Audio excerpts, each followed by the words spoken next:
Hello and welcome back to another episode of the Great Ace Attorney Chronicles. I'm your host, the Level 1 Slime. It's been quite a while, hasn't it? I've been at the Anime Expo, so been kind of busy. I didn't think I was going to go, but I was able to get some tickets last minute. So, well, anyways, I'm back.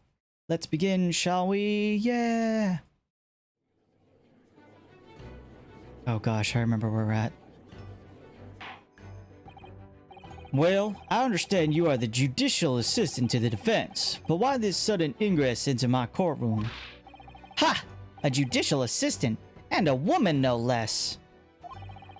The rules state that females are not permitted into this court of law other than to testify. Oh gosh, yes, I fully understand. Ask only for 5 minutes of time. I have some vital evidence that I must hand over to the defense. Haha!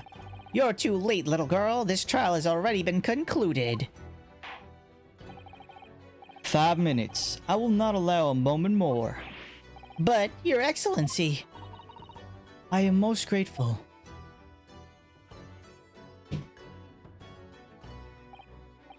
Who exactly are you? I'm sorry, there's no time. Please, simply accept this for now. What is it? A report about something? Written in English. It's Giselle Brett's research. The Englishwoman's? After the trials resumed earlier, I hurried back to the university. I went to Dr. Wilson's laboratory in the medical faculty and borrowed this paper. Oh yes, that's right. Miss Brett was studying under the professor, wasn't she? So, does this research, whatever it is, have something to do with the case? I'm afraid I don't know. I haven't been able to listen to the proceedings of the trial myself. Oh, no, of course not. Special characteristics of curare and its effects on human subjects. Interesting. Curare? What's that? I've never heard that word before. Curare? I'm gonna call it curare. Ugh. Time's up. The prosecution demands the immediate removal of this female trespasser from the boys' room. Ugh. There was too little time for me to read it in detail, but I've summarized what I could on a note just inside the cover. If you think it could be valuable, please cast your eye over it. This is wonderful, thank you. Giselle's report has been entered into the court record. Report card. Oh shoot, I should have read it. Goodbye then, and good luck. Let me read it real quick. A report detailing an unknown poison. Oh my gosh, that Miss Brett has been researching during her... Wow, that's convenient. Synopsis. A poison made from the bark of a certain tree in the jungles of South America. The hunter of the region have used it since ancient times to incapacitate their prey. Special characteristics. Effects. Instant paralysis of the entire body and subsequent death, even in minute doses. Route of entry. The above-mentioned effects occur when the poison enters the body through a wound, such as that inflicted by a blowpipe dart. Oh, okay, so poison, but Dr. Wilson would have needed to be wounded if he drank the poison.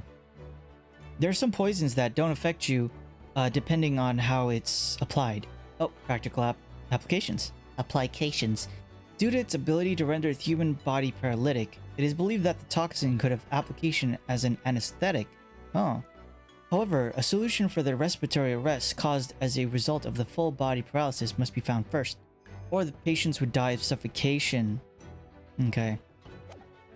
Gee, so he could have been paralyzed and then shot?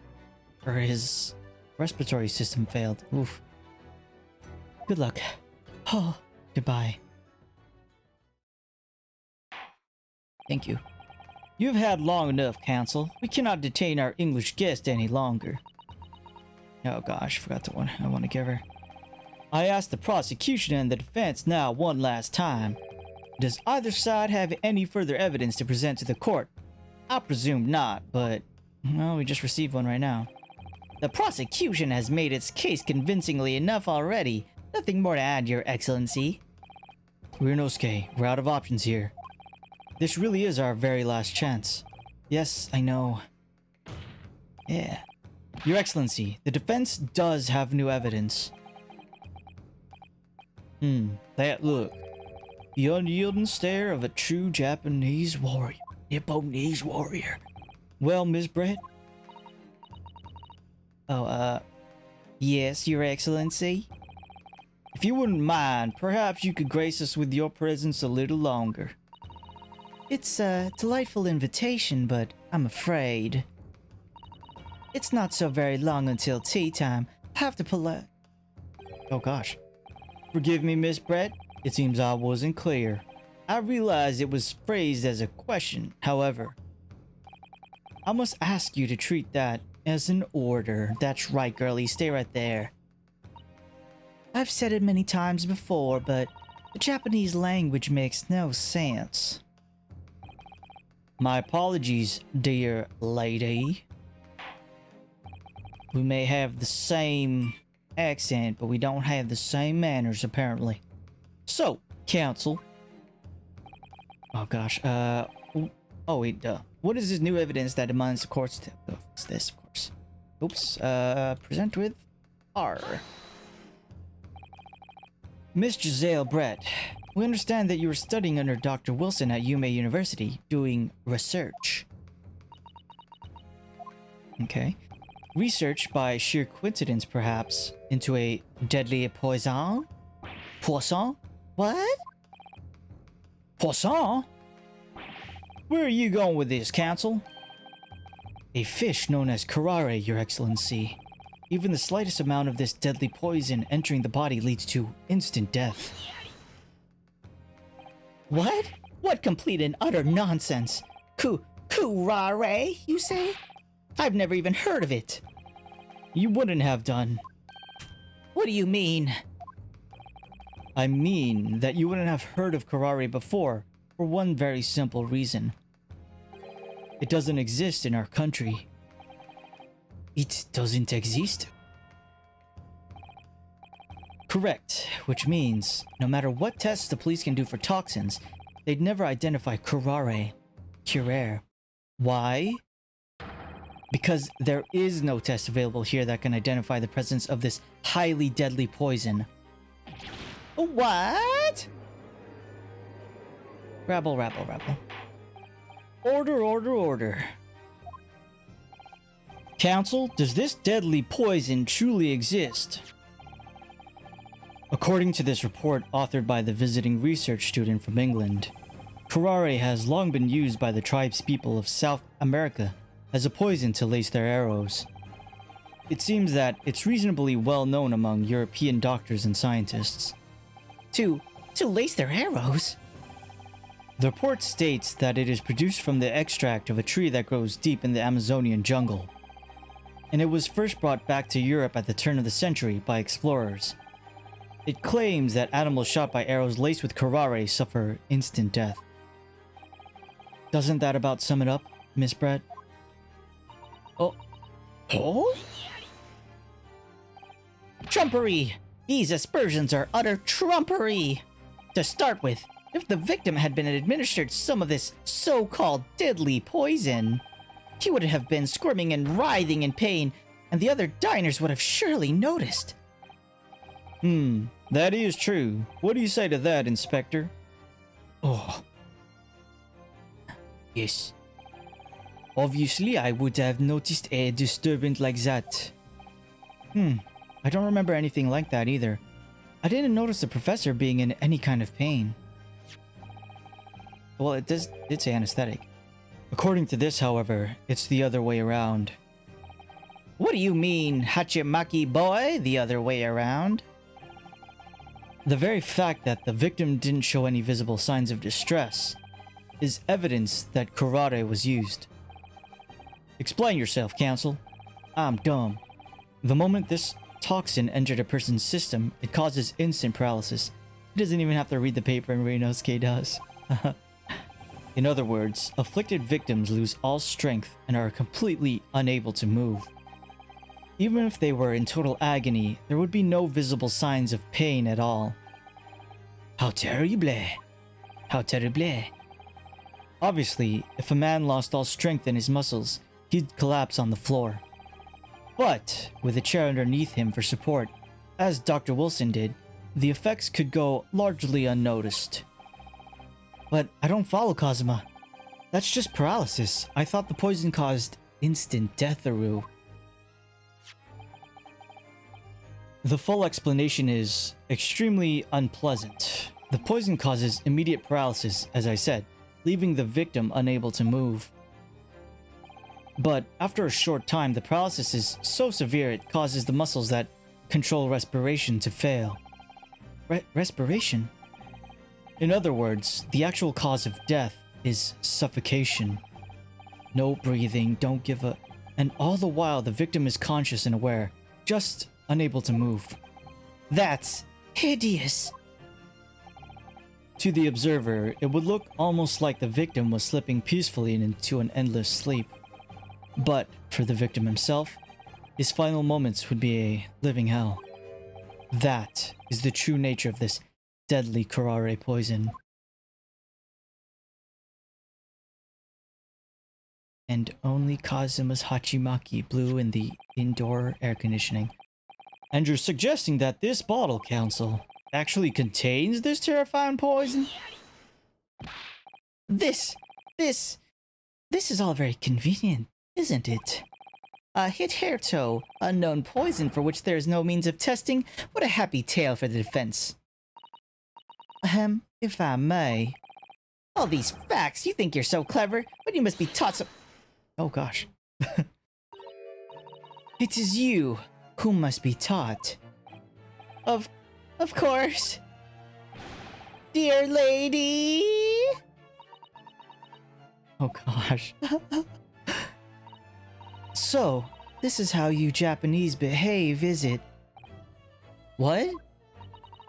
You steal another's honest hard work and then announce the results as if you discovered them. I'm appalled. What a loathsome act. Well, Miss Brett, the feeling is mutual. Whatever do you mean? Capitalizing on the unfortunate circumstances of an innocent man to frame him for a heinous crime? That really is a loathsome act. Wouldn't you agree?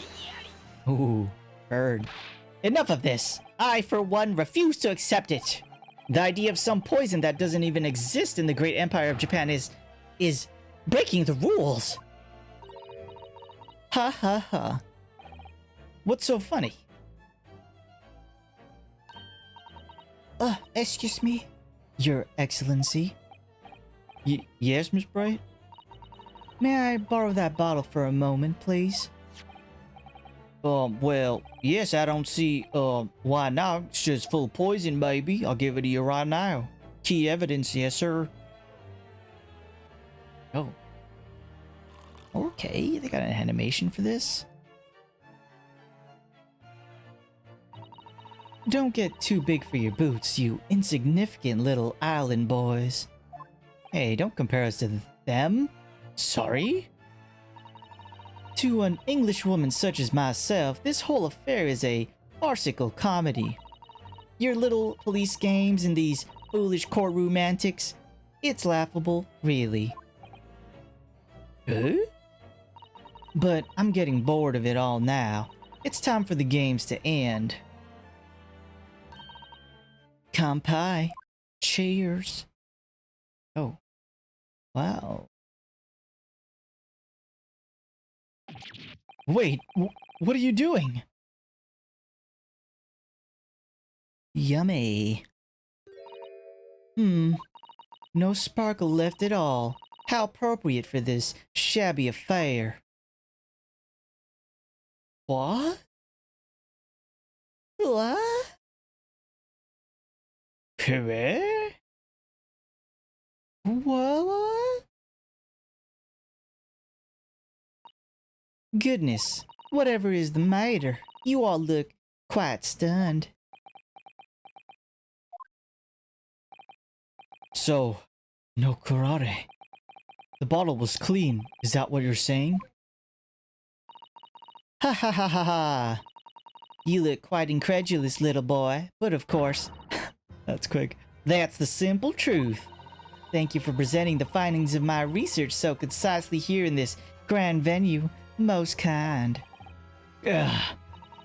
Thank you, waiter. Now then, Your Excellency. Yes, Miss Bryant? I should like to be excused now, please. I think I've given more than enough of my time for the furtherance of friendship between our countries. Ah, yes, dear lady. We are most gratified with all the assistance you've given. You're not leaving yet, lady? This doesn't make sense. There had to have been poison in that bottle. So how? How did she swallow a whole glass and live to tell the tale? I don't understand it. Well, I suppose if nothing else, this little Far Eastern charade will make for an interesting conversation at the next party I attend in London. There has to have been poison in that bottle, doesn't there? But there can't have been, because otherwise she would have keeled over dead. Oh gosh, come on Rinosuke, we have all the clues now. That bottle of water contains poison, yeah. Because we figured it has to go through a wound. The culprit did put karate poison into Dr. Wilson's carbonated water. The defense refuses to change its position. You're serious? Trust in me, man. Fool! Are you blind? Or did I mess up? There's no possible way that bottle could contain poison. I mean, we just saw Miss Brett drinking the water from it. That's right. Which rather complicates your argument, I think. And I believe that complication can be explained. Yep. How exactly? Please tell me. I need to think through all the things that don't quite add up here, one by one. I'm sure the answer is in the evidence we have in the court record somewhere. It has to be. Yeah. Very well, if the defense truly intends to assert his claim... Oh? That's me. Then I must ask you to support this assertion with evidence. What explains how the witness was able to consume this supposedly poisoned water unscathed? I'm gonna say... Let me see. Yeah, this one. The above, it has to enter through a wound. It's probably that kind of poison.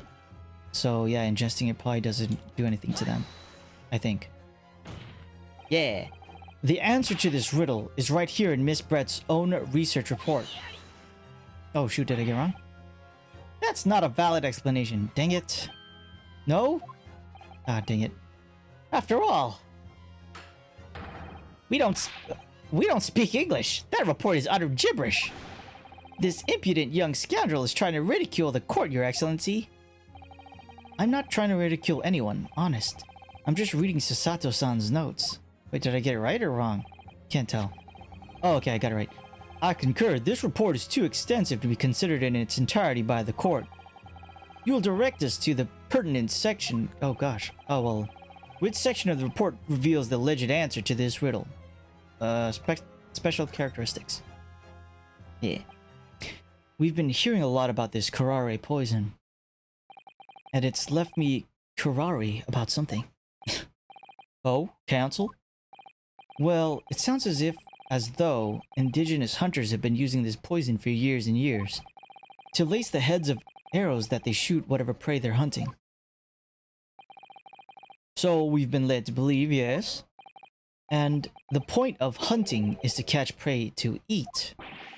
Get to the point, please. But if they were to use these laced arrows, doesn't that mean there would be traces of poison left in the prey the hunters were going to eat? Yes, good point. So surely the hunters wouldn't eat their prey, would they? Want to eat their prey. Because then they'd be eating poison. Or poisson. Good gracious, Cancel. No, that would be madness. But I actually found the answer to that conundrum. In this research paper here, under special characteristics, it says this. The poison starts to work after entering the body through a wound. Through a wound, you say? I see, that makes sense. Yes, the mention of that particular detail seemed a little strange to me, though. But it all makes sense when you interpret what's written like this. When curare enters the body through an open wound, it has terrifying poisonous effects. However, when it enters the body via the mouth, it has no poisonous effects whatsoever. What? Ms. Brett, you authored this research. You knew curare's special characteristics. And you knew that you could make a spectacle of drinking that water without any danger to yourself. Dang, okay, there you go. You meddling little... Oh my gosh, it's alive. Rapscallion! Oh my gosh, what the heck? Well, Ryunosuke, it turns out you're an even better lawyer than I thought you'd be. Thank you. Really? Me? Shoo. A lawyer? All this poison talk is fascinating, I'm sure. But I fail to see how it possibly... Oh gosh. So, the ill-bred little puppy has a new toy to play with. Some facts you read in a book. But I'm afraid knowledge doesn't suit you, little boy. It only makes you look silly. What are you trying to say? Your schoolboyish logic has a fatal flaw. Schoolboyish? Flaw? As even your brain has managed to deduce, curare is safe to ingest. It seems likely that its effects are neutralized by the acidic nature of the gastric succus. Succus? Oh, yes, well, of course. Gastric suckers, what are they? So, if this lethal poison is completely harmless when dranken, the professor wouldn't have died when he swallowed it, would he? Oh, that's true. That's right. Good gracious. That's basic science. Science that even a schoolboy should be able to understand, no? Oh my goodness. Order in the court, order. The logic holds. If the lady and the professor drank the same poison, they would be affected in the same way. Are you trying to suggest? Yes, this curare poison is completely irrelevant to the case on trial. That's right. Surely even a little cockroach like you could understand something as simple as that. Oh gosh. Dolts. What is this welling up inside me? I've never felt like this before. It's a sort of conviction to break down all the discrepancies. It's so intense, almost rage-like. And more than anything else, it's an animalistic desire to take down my prey. Oh, snap! There it is! Yes! Oh my gosh, look at her face. I don't think so, Miss Giselle Brett. How dare you use that tone with me? That's funny. Look how big it is compared to her face. You know very well that there's no fatal flaw here. You know exactly why, even though both you and the victim swallowed the same poison. Do I know? Oh, wait a minute. Hold on, I just want to check something. Yeah, dental work. So, I think he had his tooth pulled out, right? Let me just check real quick. I have to make sure. This is clearly... Blah, blah, blah. And there's an entry for the day. Blah, blah, blah. Extraction with the use of anesthesia. Oh, yep, there you go. Extraction. So he had a tooth taken out. Yep. Knew it. So he did have a wound in his mouth. Oh my gosh. He got it. I got it. I know. Okay. You are alive, but Dr. Wilson is dead. I'm so excited. Huh? Counsel, I'm sure I don't need to remind you. You must provide compelling evidence, as we now know that this poison is completely harmless when ingested. Why would Dr. Wilson alone have been killed by the curare? Yup, just figured it out right now. Oh shoot, wait. Ah, dang it. Ah, crud. Okay, good. Go back. My bad. R. Curare! As Miss Brett readily pointed out, she drank the same water as the professor. However, oops, what is that? Oh gosh.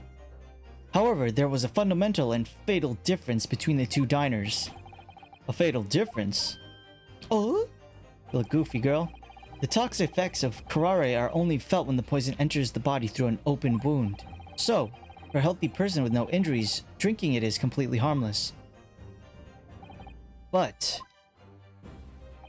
what if there was a wound inside the mouth of the person drinking the poisoned water?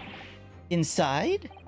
Yes, like the wound you might have if you had just been to the dentist, yes, and had a tooth extracted, for example. Oh? Good?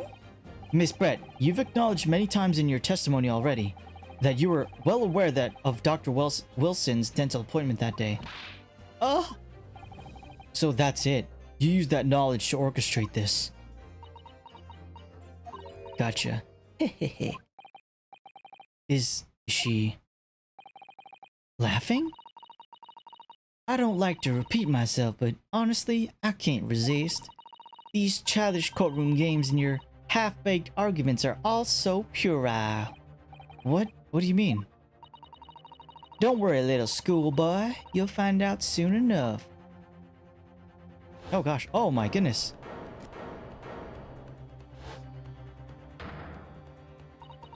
You see, when you leave vital evidence lying around, you never know what might happen to it. But we'll figure out what happens to it next time. It's getting late. I'll see you all on the next episode. Bye-bye now. Bye-bye.